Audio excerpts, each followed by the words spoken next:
My musical influences growing up were definitely Sam Cooke, Stevie Wonder, but then of course on the other side of things, aside of the whole soul and Motown R&B feel that I loved, I also enjoyed my rock and roll. The Stones and Aerosmith and Jimi Hendrix and yeah man, everything's gonna be all right, baby, you know. I was always in music. From the age of 5, I come from a very large family of 7 boys and 3 girls, and everybody sang or danced or played an instrument of some sort. Very musically inclined family. So it was inevitable that I was going to be involved in music in one way or another. I started playing drums when I was 5.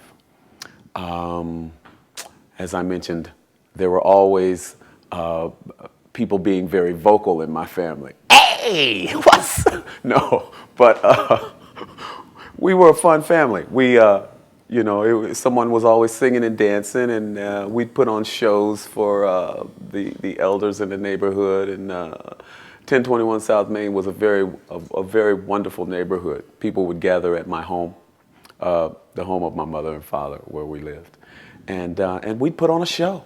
We'd be the Temptations, I'd be James Brown, you know, somebody else would be Sam Cooke or Gene Chandler or someone like that, you know, or my sisters would be the Supremes or the Ronettes or whoever. But yeah, very musical, very musical. Champagne actually stopped touring probably around 1985. And right around 1986, I embarked on a solo career with CBS Records. And I did 3 albums.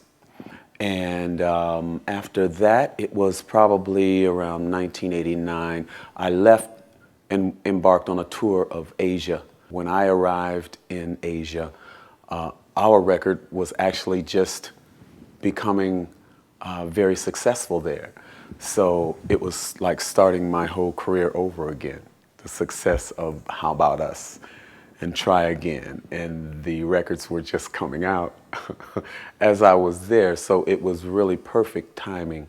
So I stayed there and just loved it. Went to Japan, Philippines, Hong Kong, Communist China, Thailand, all those Far East countries, and really loved it.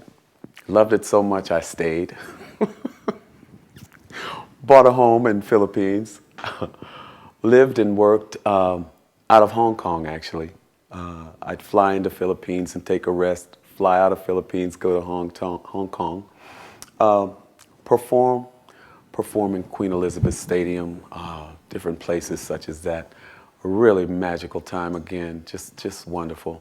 But prior to going to Asia, I went to school and did my schooling to teach in the field of education.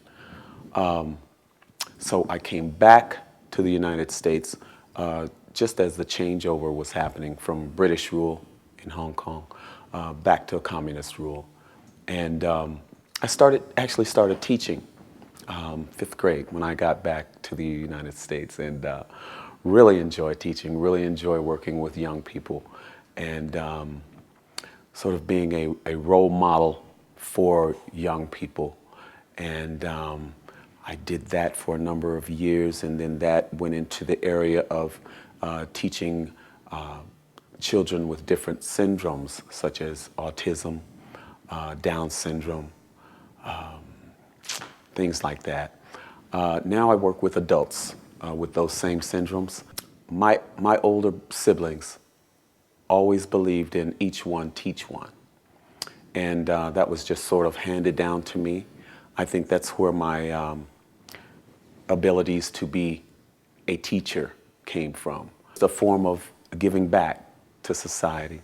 The whole area of Champaign and that whole area has been very, very kind to me. Actually, the whole United States has been very kind to me and very instrumental in my career. So it's just my way of giving back to society. I think we all should do that. You give, you get. You give, you get. I truly believe that's the way it works. To be quite honest, my mother always told me, you have something.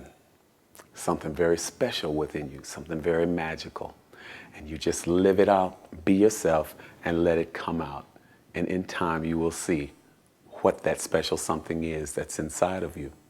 So I always felt that I had something special inside of me. And music has always been in my blood. So I think that's two special things that I have to offer this world. So here you go. I've been staring at your photograph, wondering where you're at today. And I've been hanging by the telephone, hoping that you come home. It's late. I told you I needed more time, more space, more freedom. Ooh, free to do, girl, what you wanna do. But I gave you no roses, no romance, and no candlelight, and no slow days. But that's just how it's been. But maybe we can try again. Try. Maybe we can try.